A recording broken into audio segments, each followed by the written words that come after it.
Welcome back. We're still looking at Black consciousness.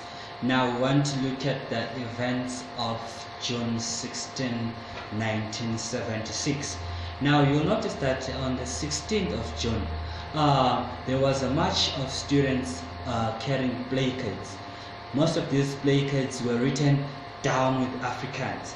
Those who were marching gathered at Orlando Stadium in Soweto. The mood of excitement, expectations, not anger, confrontation. The learners were confronted by police using tear gas, bullets, and these policemen were shooting at these people who were unarmed. Wave of violence, protest actions, barricades, stoning, arson, killings, and rioting. Further harsh police actions, countrywide protests. So you notice that from the events of June the 16th, because of what transpired there was further harsh police actions, countrywide protests, involvement of the whole communities because of what transpired during that day. There was a formation of Black Parents Association.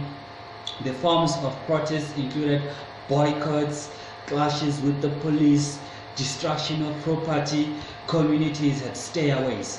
Now, let's look at the impact of the Soweto uprising and also look at the impact of the protests and the Soweto uprising on South Africa as a whole.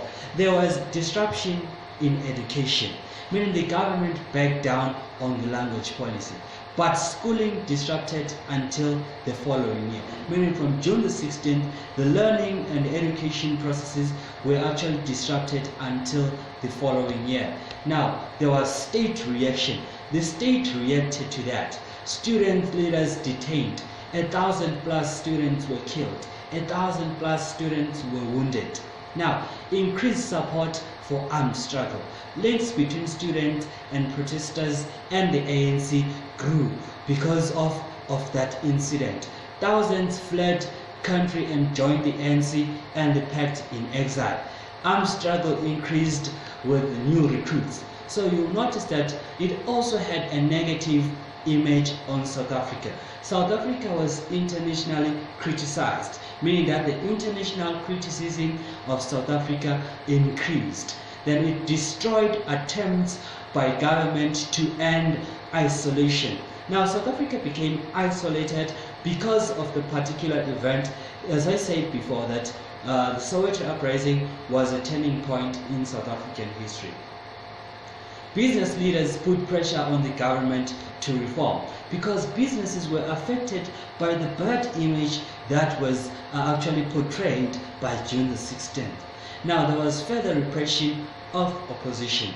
In 1977, 17 anti-apartheid organizations with links to Black consciousness were banned. For example, for the SASO, the SAZN, the BPC, the SSRC, these organizations were banned. Steve Biko was killed in police detention. So you'll notice that the impact of Black consciousness on students was positive because they took it positive and they wanted to fight against the separate development. Because of their identity, they wanted to gain good education, they wanted to get good housing, amongst all these other things.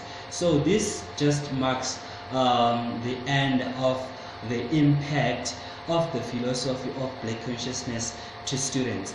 On our next tutorial, we're going to look at the source-based question that actually focuses on the aims of Black consciousness and also on the impact that it had on students. We're also going to look at how we attempt the source-based question, how we look at the interpretation question, how we comment, how we compare sources, up until we look at the paragraph question. I hope we all understood, but before we sum up, we're also going to revisit and have a lecture that is going to cover all the all the lessons, so that if you missed out on one of the tutorials, at least you can be able to actually get something that is going to benefit you for the national examinations that are going to be coming by the end of the year, and also in preparation for the June examinations and for the preliminary examinations. Thank you for listening, and thank you for your time. Stay tuned.